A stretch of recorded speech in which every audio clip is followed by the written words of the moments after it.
Good morning. Welcome to INSA's Coffee and Conversation with John Felker. I now like to introduce INSA President Suzanne Wilson-Heckenberg. Good morning. Thank you for joining us for our Tuesday Coffee and Conversation virtual speaker series. It's my pleasure to be hosting this conversation with John Felker, who is a friend of INSA's and one of our community's top leaders. Before we begin, a couple of housekeeping notes. We hope to make this session today as interactive as possible. If you have questions, please submit them through the Q&A box on the right side of your screen. Feel free to provide both your name and organization. We are also pleased to welcome members of the press to the webinar. This is a reminder that this program is on the record and will be available on our website following the event. And finally, I would like to thank our sponsor, Microsoft Azure, for their critical support of this program. As you all know, we could not deliver this kind of premier programming without the support of our partners. Now it is my pleasure to welcome Shannon Crocker, Director of Microsoft's Homeland Security Division, who will introduce today's speaker. Shannon, over to you. Thank you, Suzanne. I would like to thank INSA for hosting today's conversation. We're pleased to support this program and to sponsor INSA as they continue to hold these important conversations that help keep our community connected. My name is Shannon Crocker, and I'm the Director of Homeland Security Group here in Microsoft Federal, which includes the Department of Homeland Security and the Department of Justice. COVID has required government agencies to rapidly evolve their infrastructure into modern cloud services and embrace collaboration tools like Microsoft Teams. This has forced organizations to work in different ways that provide modern, scalable methods of access that adhere to zero trust principles and increase productivity for our now virtual workforce. Microsoft has built one of the largest fiber optic networks in the world, which helps our customers achieve an optimal experience from any location and allow for massive scale and load increase as we've seen with COVID. Microsoft and DHS CISA have a unique partnership with programs like the Government Security Program that allows industry and government to share information on global cyber threats and keeps agencies aware of current threat intelligence. Now, it gives me great pleasure to introduce our speaker, John Felker. He's the Assistant Director of CISA's Integrated Operations Division. In this capacity, he leads the efforts to integrate the work of CISA's cybersecurity, emergency communications, and infrastructure security divisions, with the goal to improve CISA's ability to share threat data with organizations of all kinds and varying levels of security sophistication. Previously, he served as the Director of National Cybersecurity and Communications Integration Center and served in the U.S. Coast Guard for 30 years. John's also currently a Senior Fellow at the McCreary Institute for Cyber and Critical Infrastructure Security at Auburn University. Welcome, John. Over to you, Suzanne. Thanks, Shannon. Appreciate your support this morning. And John, it's good to see you. So, had an opportunity to talk over the past week or so about some of the activities going on at CISA right now. And I know there's several folks. We actually have about 500 attendees registered for this event. But I know there are people who know exactly what CISA does, who work with CISA from the public and private sector and also within the local governments. But since the legislation was established in 2018 to set up CISA, can you kind of tell us how you all started off and then now how you have evolved to summer of 2020? Sure. Well, first of all, thanks for having me this morning. I'm looking forward to talking with you, Suzanne, and with the INSA followers. It's been an organization that I've been involved with since probably 2008 or so, when we started working on some of the cyber threat intelligence white papers. And I know that the INSA organization is widespread and is very helpful in advancing some of the things that we need to advance, particularly in the intelligence community, but the national security community writ large. So I thanks for all the things that you guys and your team do. The development of CISA, if you will, a long time coming. The previous administration, Suzanne Spalding and Phyllis Schneck in particular, we're working on changing NPPD, which was a headquarters component, into an operational component of DHS. And that's been a long process. As you said, finally had success in November of 2018. So essentially what we've done is we've taken an organization that was a staff component, headquarters staff component with some operational elements of it, that is focused on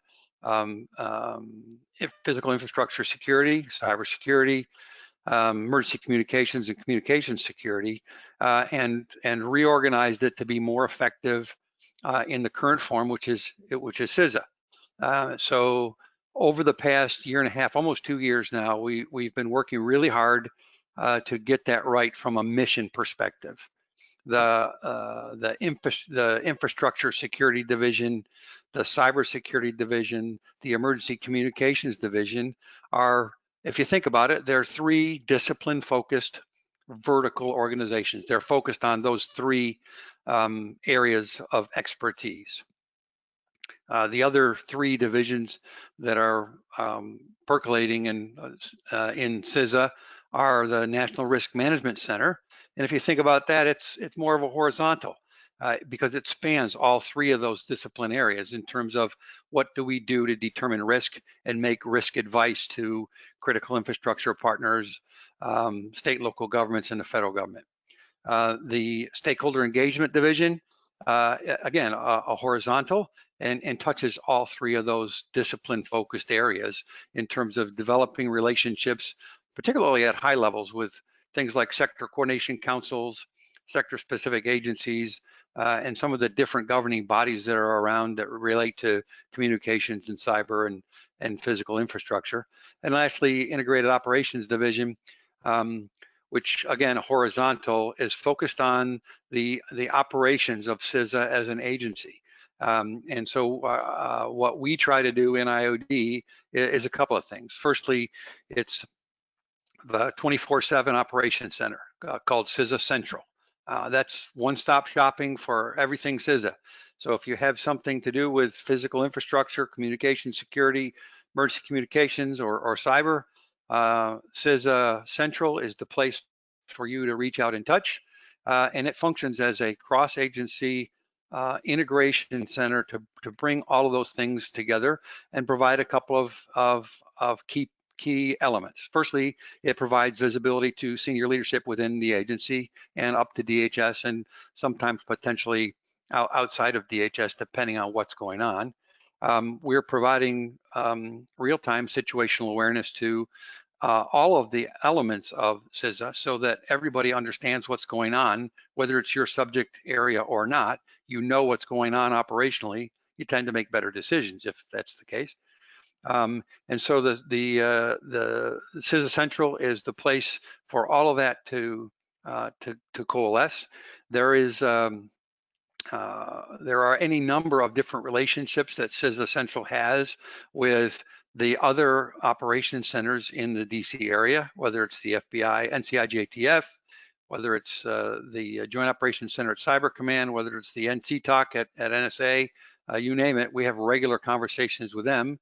And we also have reach out and touch, particularly to the Five Eyes partners, the operations centers in the UK, in Canada, and in Australia, and to a lesser extent, New Zealand. New Zealand isn't 24/7 in their cyber center at this stage, but we still have that relationship. So CISA Central is the thing that brings that all together from an operational perspective. 2 other parts of IOD that I think bear discussion is the operational planning. So we're trying to get our arms around how to do operational plans that encompass all 3 of those subject matter areas and considers the different elements of each of those subject matter areas as we do our plans. And the plans have to be, by necessity, they have to be collaborative. And so bringing all of those people into play are key elements of having success in planning. Thirdly, the CISA Intelligence Organization, the Component Intelligence Organization, is a part of integrated operations. And I think this is a key point. what we are trying to do is focus on open source and unclassified information so that we can establish good relationships for sharing of that information, particularly at the state and local level, through the fourth part of the Integrated Operations Division, which is our regional service delivery folks, the regional directors. The regions line with FEMA. So a FEMA regional administrator and a CISA regional director are in the same city, and they complement each other in terms of what our mission areas are. And then the regions then also have boots on the ground, protective security advisors that are focused on risk advising and security for physical infrastructure, cybersecurity advisors who focus on the same thing for cyber. There are emergency communications coordinators that are a part of the emergency communications division, which are working continuously with state and local partners, particularly on things like FirstNet, land mobile radio, secure communications in general, and the like, and then chemical inspectors. There's a regulatory program which is a part of CISA called CFATS. And in the wake of 9/11, there were some regulations put in place to protect chemical facilities and so forth. Then we have Oklahoma City. We have other incidents where chemicals were the cause of a particular explosion. So CFATS regulates some of those facilities to make sure things are done safely and in accordance with the law. So in general, that's what CISA is, and our focus is pushing forward as an operational component in support of DHS and the nation. I'd be remiss if I didn't mention the top 5 priorities that we have in CISA. One of them is addressing emerging risks posed by China, and that connects to supply chain security and where we're going in telecommunications with 5G. The second priority is enhancing soft target security. So things like school safety, safety in stadiums and large gatherings, soft targets, crowded places is the vernacular. We are continuing to build upon our past success in safeguarding the elections. So we learned a lot in 2016. We learned a whole lot more in 2018. And I think Chris Krebs just said the other day that we expect the 2020 elections to be as secure as an election ever was from a cyber perspective. We have a responsibility to secure federal government networks. So there's an element there that CISA plays a role in each of the departments and agencies, cybersecurity.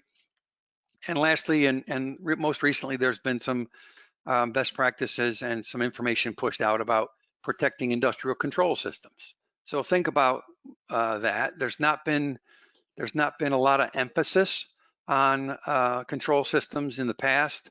It's been coming to the fore in the last couple of years because if you think about it, control systems run a lot of things, not least of which is the electric grid and our communications networks.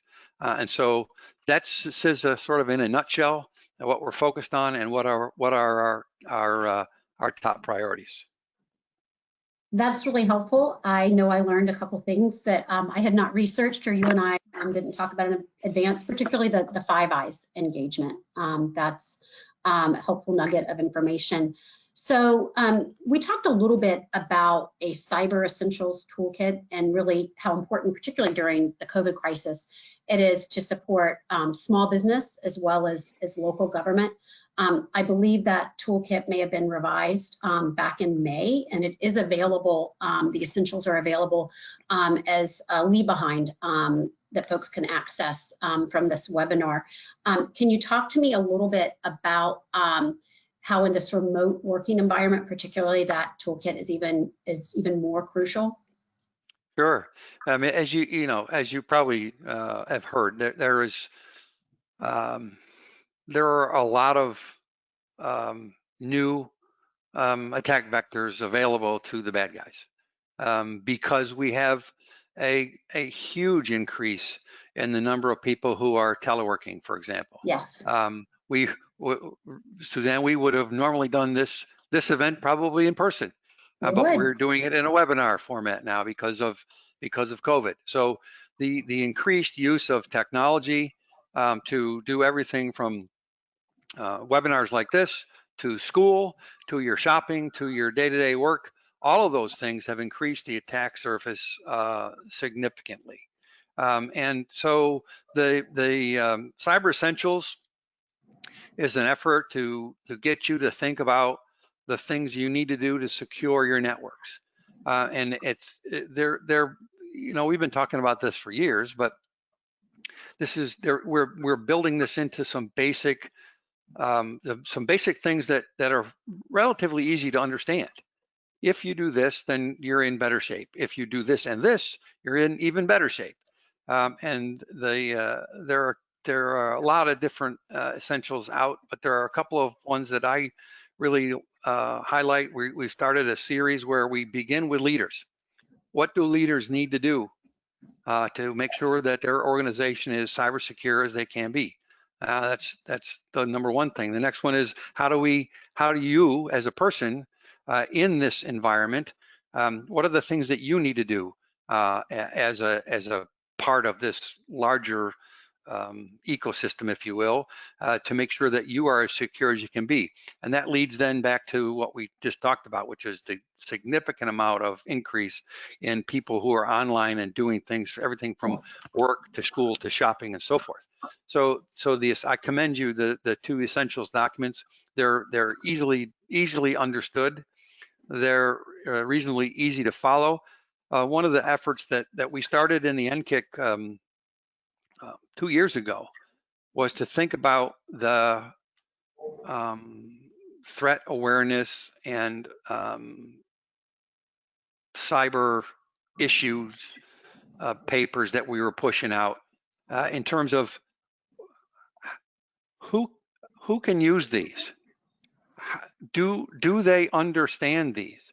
If we push something out that's really technical, it's great if you have a big cast of cyber experts working in your organization that they understand it, they can take it in, they can use it, they can put those things in place. But the smaller elements, the small businesses that you mentioned, Suzanne, may not have the cyber expertise to be able to use those. So Brian Ware, who leads the cybersecurity division, and his group is taking a look at how do we push things out at some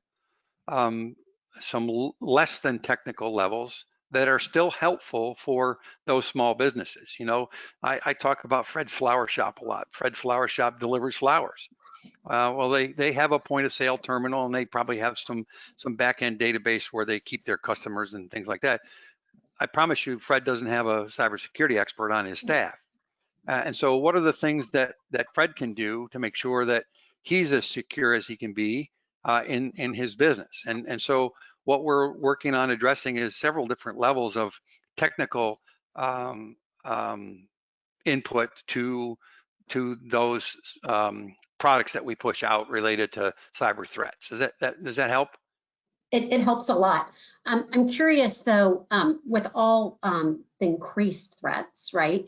How is this threat data shared both between government as well as industry?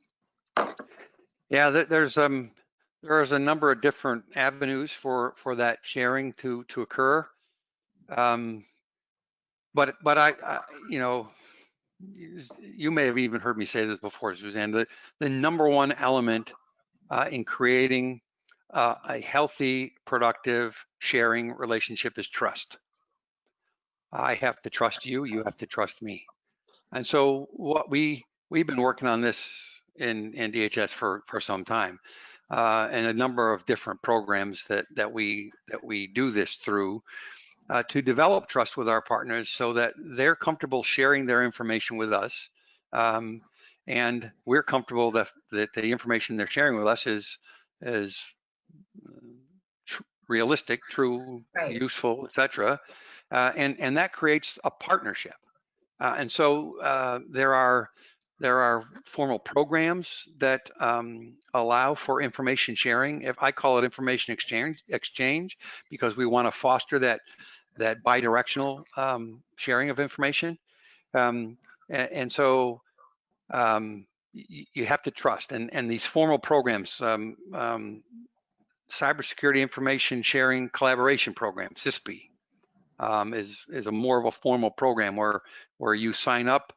Assume you're an entity like Fred's Flower Shop. You sign up, you're lightly vetted to make sure that you're not Chinese or Russian or whatever. And then you have access to some of the products that we are pushing out. And back to what I said before about the products working at a couple of different levels so that it's useful for our customer base. And so CISP is a very formal way of sharing information. There's another program that's been in place since 2017 called Automated Indicator Sharing. Automated Indicator Sharing is a machine-to-machine sharing of indicators of compromise. It's a pretty useful tool at this stage, but it's going to get significantly better when the next iteration of STIX taxi, the language in which it moves information, is put in place, because the 2.0 provides a significant increase in the level of context and information that can be shared.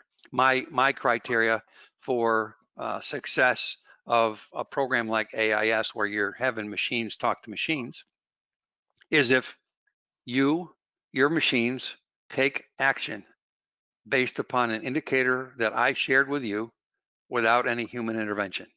In other words, your backend receives, reads, understands, and takes programmed actions within your network to better defend yourself. If that occurs, then we have success in AIS and machine-to-machine sharing. So developing the trust is the first step, and then participating in some of these formal and informal sharing programs. And there's a whole ton of informal sharing that goes on related to different cyber threats. And throughout COVID, we've seen that informal and formal sharing a process occur with some success. Well, that's encouraging. Speaking of machines, you and I both established on one of our prep calls that neither of us are AI experts. But I have a question here from Brian Myers, and he wants to know, with the shortage of available, qualified, and cleared staff, can you discuss the best use of automation and AI for CISA? Well, yes, I can, but I'm going to stay at a really high level.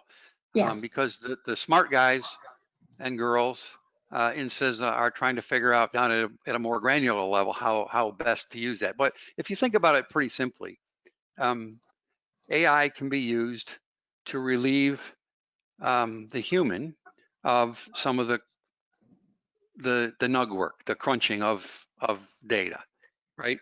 If you have to have a human search through thousands of records to find what you're looking for. Oh, and by the way, correlate a bunch of those different records into some semblance of knowledge. It takes forever. It takes a long time. It takes a lot of people to do that.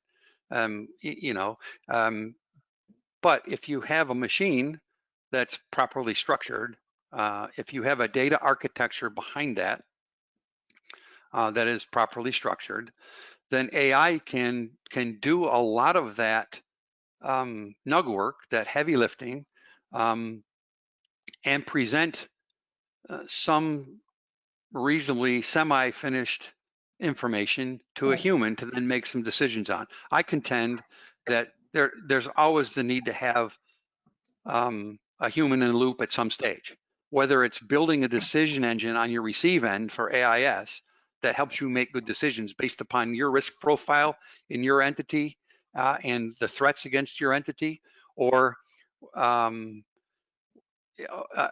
any number of ways that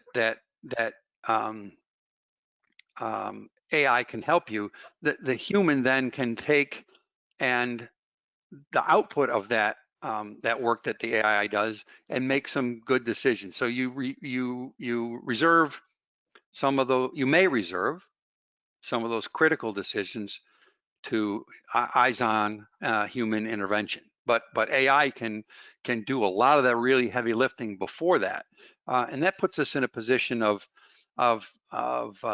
being able to utilize the human workforce that we have, limited as it is, to the things where you need to have a human involved. Well, the human machine team is a powerful tool if used appropriately. So I've got questions rolling in. I would encourage folks to continue to see them. David Tesco wants to know if you can describe the level of cooperation between CISA and US Cybercom. Yeah. Well, I will tell you that the partnership with CISA and US Cyber Command is very strong, right down to the day-to-day operational level. Twice a day, there are Cyber Center coordination calls between the JOC at Cyber Command and CISA Central and others in the government. So that relationship is fostered by that regular interaction. We are working very closely with US Cyber Command on preparations for the upcoming elections. If you recall back to 2018, we had some DoD hands-on keyboard personnel looking over the shoulder of our folks when we were preparing for and standing by for cyber events on election day. And as I understand it, that's going to occur again. So there's a pretty strong partnership there. And I should mention, a bit parochial, I'm sorry, but that there are a number of Coast Guard personnel who are on the CISA staff every day. They are embedded in our organizations, particularly focused on hands-on keyboard skills in the incident response, the threat hunting, and the assessment areas. But what we find between US Cyber Command and Coast Guard and CISA, at CISA we see a lot of different things every single day, and that helps them, Cyber Command and Coast Guard, develop talent, because they get a chance to actually do some of that work within the constraints of DHS authorities. They're flying the DHS flag when they're working with us, but they actually get to see how we're doing those things. And so when they go back to the US Cyber Command or back to the Coast Guard, we form some relationships and we work better together because we understand how each of us works. At a policy level, there are regular discussions that go on between Brian Ware's group and US Cyber Command, particularly CNMF, as well as with Ann Newberger and the group at the Cybersecurity Division up in INSA. So the partnership is strong, but you got to keep in mind too that the missions are a little bit divergent. The CISA mission is focused on critical infrastructure writ large and the federal.gov. Cyber Command's mission is focused on what DoD focuses on, which is operating their networks and projecting power forward. So speaking about critical infrastructure, Jetta Breslow mentions that INSA recently hosted a webinar on cyber intelligence sharing with the financial sector and other critical infrastructure sectors. What role does CISA play in this information sharing, and do you think it works effectively? In general, yes, it does work effectively. There are places where it's better than others. The CISA's role is as a partner. We have a good, strong partnership with the FSARC, which is the Financial Services Intelligence Organization, where we're sharing information back and forth. We have any number of relationships with critical infrastructure sector-specific ISACs, information sharing and analysis centers, particularly the multi-state ISAC, the election infrastructure ISAC, which is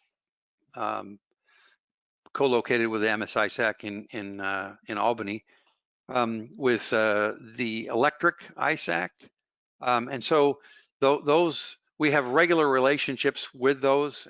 There's information shared. They have people who are qualified and cleared to come in and receive classified information as necessary. And I would point out also that we have L&Os from different departments and agencies who are vetted and cleared and are regularly on our CISA Central watch floor for information sharing purposes, and they continue to build relationships by their presence in and out. On the watch floor itself, the MS ISAC has a regular position, a regular manned position. The Financial Services ISAC has a position. The Aviation ISAC has a position, and there are others that are kind of in and out. So in a nutshell, the group of information sharing organizations tends to work well together. Obviously, there are different priorities that each has, and sometimes that causes more or less sharing. But the bottom line is the trust relationships have been built, and that information flow is pretty solid. And again, you mentioned trust, which I think is essential. So this next question, I think you're going to have to answer at a pretty high level, but I will pose it.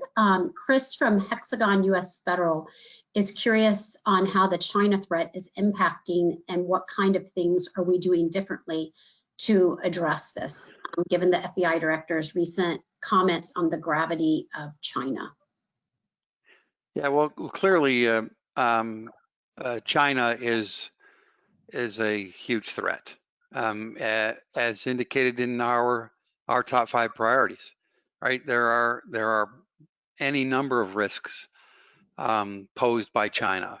5G is one of the most visible ones, and we've been watching the back and forth about Huawei and ZTE. It's extended now to the same sort of a discussion in the UK. There are supply chain concerns with respect to China. China is a huge risk in my view, and I think the Director Krebs would agree with me. It is a huge risk. With respect to addressing it, it goes back to development of relationships and standard operating procedures between CISA and the FBI and the U.S. Cyber Command and all the related, particularly Indo-PACOM. So are we doing anything different? We are paying very close attention to China and the different threats that exist as posed. I don't know whether that answers the question or not, but that's as good as it gets for me right now. Well, thank you for taking that one on. Sherry Tulia asks, it seems like hacker and criminal groups are more likely to target U.S. critical infrastructure than nation-state adversaries, unless perhaps during a time of war. And prioritizing the cyber threats facing the country, how do threats from state actors compare to threats from non-state actors? Yeah, that's a really good question, and it's something I think that we typically need to keep in mind. The nation states and their surrogates are generally, they have the potential to be extremely destructive, but they also recognize that short of all-out war, I think that trying to crash the United States isn't going to help anybody, because we're inextricably linked economically and otherwise. Foreign nation states do steal information. There's a concerted effort now to protect those healthcare entities that are working on a COVID vaccine from having that intellectual property stolen. So there is still, I think, there is still this, for lack of a better term, structure of national international relationship that that foreign threats are somewhat bound by. We still have standards of international behavior and so forth. The criminals don't have that. The criminals are criminals. They are there for money-making purposes generally, and so there is a different character, I think, in the threats between the nation states and criminals. But how do you treat them differently in terms of your cyber defense? I'm not sure that you do. I think it's incumbent upon you to understand the threat. Is a nation state a threat against your entity? Well, if you're Fred's Flower Shop, probably not. But if you're a criminal who's intent upon stealing credit cards, and you have a point of sale terminal, then there's a threat there. So Fred needs to understand, sort of, at least at a high level, understand that threat. And I submit that all of our critical infrastructure should be looking at that threat and determine their risk based upon the exposure that they have, what could potentially be stolen, what would be the impacts if this didn't work, if you had ransomware in an electric grid or something like that. So you kind of have to look at it with a little bit more specificity to determine, I think, what your best individual course of action would be. The bottom line is basic cyber hygiene things don't change. So you should be always doing those. So along the vein of threats and attacks, Brian Turch wants to know, as organizations are moving to the cloud, the methods of attacks are changing. What is CISA doing to educate organizations to move from legacy methods to the more modern methods like zero trust principles? Is any of that outlined in the cyber toolkit essentials? It's touched on in some of the cyber essentials, but there's more work to be done on some of that. I think there is a document out about cloud, moving into the cloud, and the things you need to be aware of. Forgive me, but I don't know that for sure. I can find out. But we have done a lot of work with critical infrastructure, as well as with some of the cloud providers, to understand, that movement from legacy and so forth. That going to a cloud introduces a different set of risks, and you need to be cognizant of those going in. I argue regularly that you should completely understand the terms of service in the contract when you move things into the cloud, with respect to your cybersecurity. And that's in my view, that's the place you need to start, is understanding what they're going to do for you, what are their responsibilities, what are your responsibilities in case of a breach, those kinds of things that you would look at. You're dealing with a third party now in a different context, and you need to understand all the different bits and pieces of it. So I'm going to totally shift gears. We have about 5 minutes left, and some questions are still coming in. One of the things I think that our viewers have appreciated about our virtual series is kind of making a connection with our speakers, something that during COVID we have not been able to do in person. And so I wanted to know, during this time where I think personal care is very important, and any downtime that you have, is there anything you're watching, reading, listening to that you want to share with our viewers today that Yeah, so I'm reading a couple of different books. The one that I'm reading in my morning walks now has to do with the Chicago Columbian Exposition at the turn of the century, and the difficulties of building that in a really big hurry because of some of the bureaucratic impediments that were in place. And then the collateral criminal activity that went along with that, both the the corruption that was part of it, but also the psychopath who was going around killing women at that same time in the same location. So it's an interesting book, probably factually accurate as well, because I think the author did a really good job of researching it. But there's there probably is some novel pieces of it too. The other thing that I really am focused on is understanding how to be a better leader.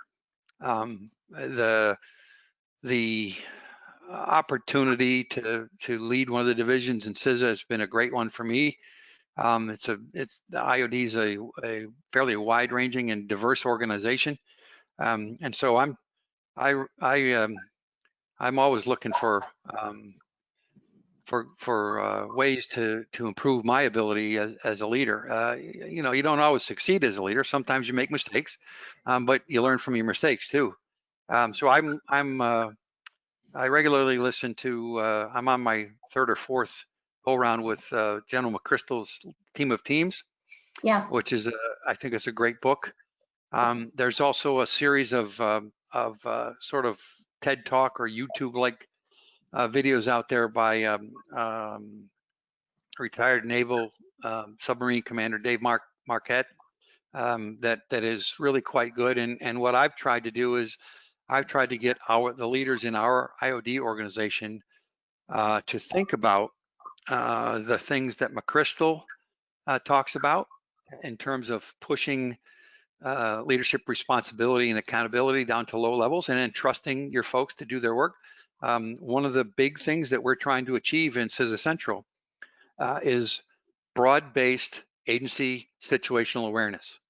If somebody who's a PSA, a Protective Security Advisor in Montana, participates in our weekly operations brief and knows generally what's going on operationally and what we're thinking from inside the Beltway, they tend to make better decisions on the ground. McChrystal had the same thing with the Joint Special Operations Task Force in 2003 and 4 when they kind of smushed everybody together in Balad. And I look at that situation with McChrystal and Balad and CISA is similar. We have some different cultures in CISA that we're bringing together. The culture that lived in the Infrastructure Protection Division, which is now Infrastructure Security Division, is a different culture than existed in CS&C, which is now Cybersecurity Division. And so not that either one of them is bad, but they're different.